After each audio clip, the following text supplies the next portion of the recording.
So I know you guys have been asking a ton about doing a build breakdown on this particular car, which is my FD Mustang RTR Spec 5D. So I'm going to go ahead and give you guys a run around on it and give you guys some insight as to what we've got going on under the hood, underneath, and basically our normal build breakdown. We'll start off with the scale weight because we don't have it here. This thing weighs 3,245 pounds with me in it, and it has to weigh a minimum of 3,200 after 2 laps, which means tires are worn, nitrous is out, fuel is out, which means after 2 laps, if they pull us on the scales, we're only 4 or 5 pounds over the minimum weight that we have to be. So it's exact to the T. In fact, if we lose a bumper or mirror or anything that has any weight to it, before they weigh us, we have to ask them to go get that because we started the run with it, to put it on the car to make weight. Because we even lose just the splitter on the back. It's getting very, very close. So we'll start off in the motor. Up front, we have, it's a Roush Yates 455 cubic inch Ford motor. It's basically a 351 Windsor, punched out with huge pistons, huge rods. Inside, it's all Mahle parts with ARP hardware. And then it's about 14.5 to 1 compression. And it makes about 1,000 horsepower at the crank stock, like without nitrous, off the shelf. So it's right at about 1,000 crank NA, and then we have about 350-ish horsepower worth of nitrous. Ray's the guy who controls the power, and he's kind of like, yeah, man, you got enough, right? Yep, I got enough. But it's right about probably 1,100 wheel on race day. Stepped headers, individual NGK O2 sensors in every single runner. So rather than having EGT control and all that, we run O2s in the actual header itself. That way we can see the exact tune of each individual cylinder. We have huge individual throttle bodies here that will flow like 2,000 horsepower. And because of it having ITBs, it's having individual O2s is really key because we can fine tune every cylinder separately. That's kind of his job. Yeah, every single lap we make, he plugs in, checks it, makes sure it's good. It's a lot of maintenance on the end, but it keeps these motors running forever. Dry sump oiling system, simple, it's only like a 3-stage, right? No, three stage, five stage. Oh, I'm not even looking at this block in the back too. So yeah, 5-stage, and then power steering system's kind of crazy. It has a bypass and filter set up, so you can control the pressure. And I think my car has a sensor for that too, so you can kind of see what the power steering pressure is throughout all of that. Did I zoom in on the wrong? What's that? Wrong thing when this you guys is are the dry sump. Okay. Did you do the right one or no? I think I was just in that general area. Okay, that's all good. I just making sure. Custom K&N filters that are carbon. We got our nitrous set up over here with some NOS solenoids in there, pressure sensor as well. The plug wires are real finicky on these, so we run a particular style plug wire and some really jazzy coil packs. No oil cooler, you'll notice, because we don't really get oil temps that reach anything that need to be cooled. It's another thing to fail, and it's additional weight that we're not trying to have. You can also see like how far back the motor is from the original crash structure, which would be here, and the factory rad support would be somewhere out here. So that way there's some more distance between that. But yeah, these motors just run great. They sound good. Lots of induction noise. We got some MBRP mufflers under there to keep the exhaust note a little quieter so you can hear a bunch of intake noise. Crash structure up front. So we got our big box steel here because these have to be magnetic steel. And then a smaller steel crash structure down here. And this is the one that if we damage it, we basically unbolt and bolt a new one on. And you can see the fab for these little headlight brackets and all that, which is really, really nice. We run a crazy fuel pump on this thing. It's an old school fuel pump setup. Tons of flow. We got 2-way BCs on the front. They're inverted. We can go ahead and jump underneath, but you can see that we've maximized the bolt circle within the rule book. You have to be within this circle here to be able to run an FD. If you move it out of it, you are not legal, so you can be disqualified. So we've maximized that. And then in the front end, you can see the inverted coilover setup with a very large helper spring setup. We have a custom lower mount that's really long, so that way the sway bar can mount to the strut and have a good amount of leverage and strength and as high up as it could be there. Big front bar, custom front control arms. Those are made at RTR. They're RTR parts. A little dampening extension on our BCs here, so you can get up in there. The shock sits about right here. And that's about pretty much the longest shock you can have in one of these cars. The upright is made so that it's adjustable with slugs for camber, and adjustable Ackerman here. A lot of you guys, technical guys, will see and understand that. We just use these slugs to be able to change the camber settings. So we have a bunch of these little slugs. Super lightweight brake package on here. These are Willwoods, just a drag rotor. These typically get replaced every other day, pretty much. Wheel spacer set up for setting the car up a little bit, getting some inner wheel clearance. Oh yeah, centerline center caps, because our wheels don't actually allow them to have it in it. We have these on there so that we have the caps. They'll be there all the time and they don't fall off.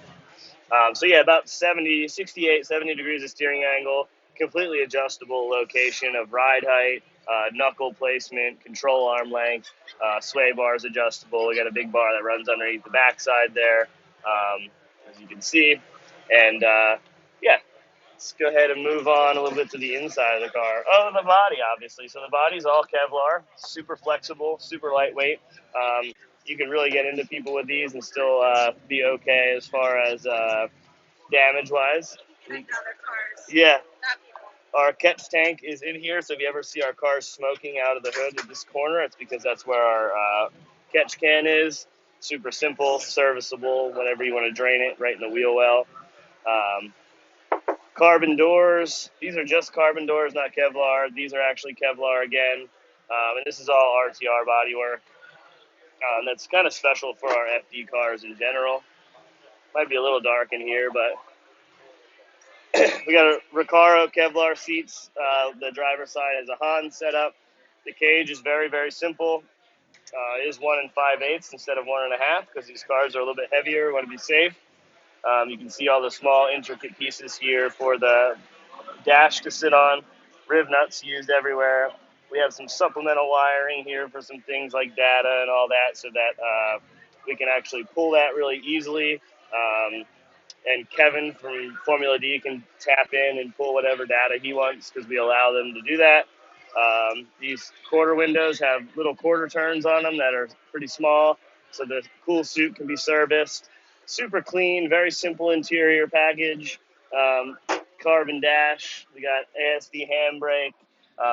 And then as far as gearbox, we run pretty much the best dog box you can buy. It's an A431 Andrews box. A lot of guys out here run the G-force boxes, but I like having the individual shift linkages and having control of that in the shifter instead of actually having a single rod that can break. So you can see all the individual linkages there for reverse, first and second, third and fourth. So yeah, normally we run a plate over that. It's open right now because they just serviced it. So yeah, inline Willwood compact master for the ASD handbrake. Got a sweet steering column. Motec C125 dash.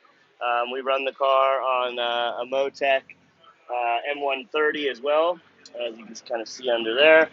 And we got all of our stuff set up for our Type S lights so we can control it in the car and whatnot with the phones for the simplicity aspect of it.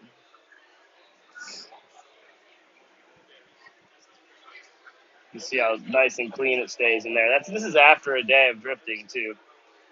Okay, so in the rear, basically we have a stock location top hat and the BCs in the rear. These are 3-way, so we can have high and low speed adjustment, again with the small drag rotor to keep weight down.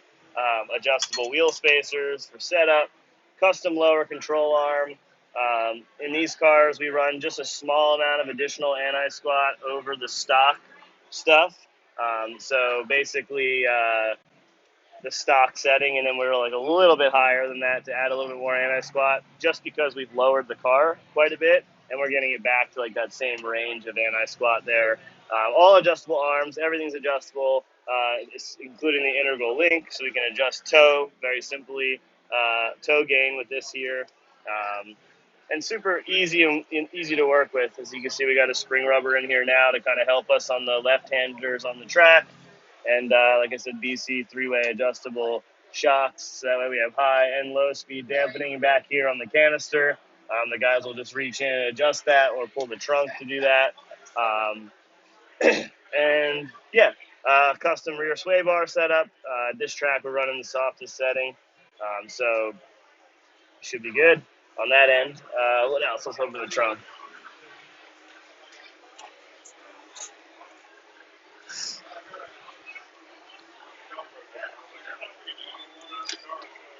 I've never actually seen it with like the wheel off from that angle. Oh, it's pretty wild, right? It's very empty.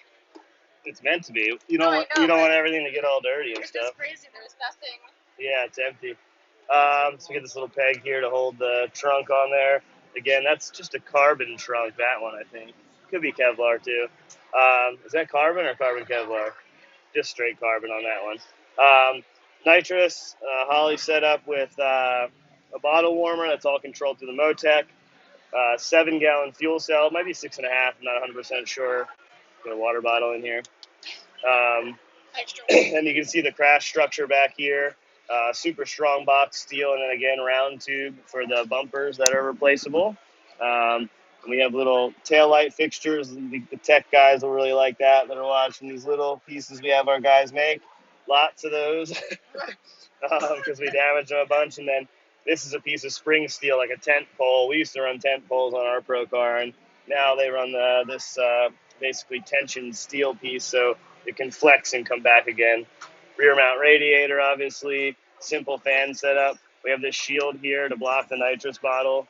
Sometimes we'll remove the shield when it's cool out to keep the nitrous pressure up, because the heat from the fans will heat the nitrous up and keep us nice and warm. Jack points down here, you can see.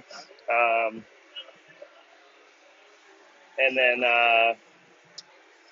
just a small tow hook and whatnot to tow that stuff around.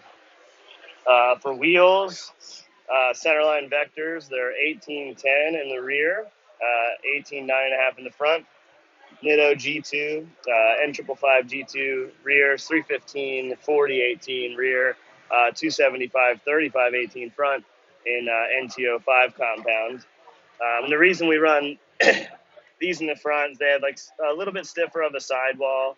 They don't quite last as long as these do, but as fronts, they're fine. So they have a little bit more instant grip for steering, and also mainly just because we don't have this particular tire in this size. So we run the NTO5s up front, and they work great. Everything works awesome. Obviously a little smaller diameter in the front to have all the steering clear. And these things are crazy light. The fronts are 16.8 pounds, I think, and the rears are just under 18 pounds. Super strong, super lightweight, and pretty much everything we need. So, yeah, it's a build breakdown on the car. Pretty stoked to show you guys. It's been a little while. I haven't been able to do it so far, so this is the first time. So hope you guys enjoy it. Comment. Let me know if you guys have any questions. I had to do this really quickly because we're about to go out and start qualifying here shortly. But, yeah. Let me know what you guys think. Give a thumbs up if you enjoy it, and let me know. See you guys.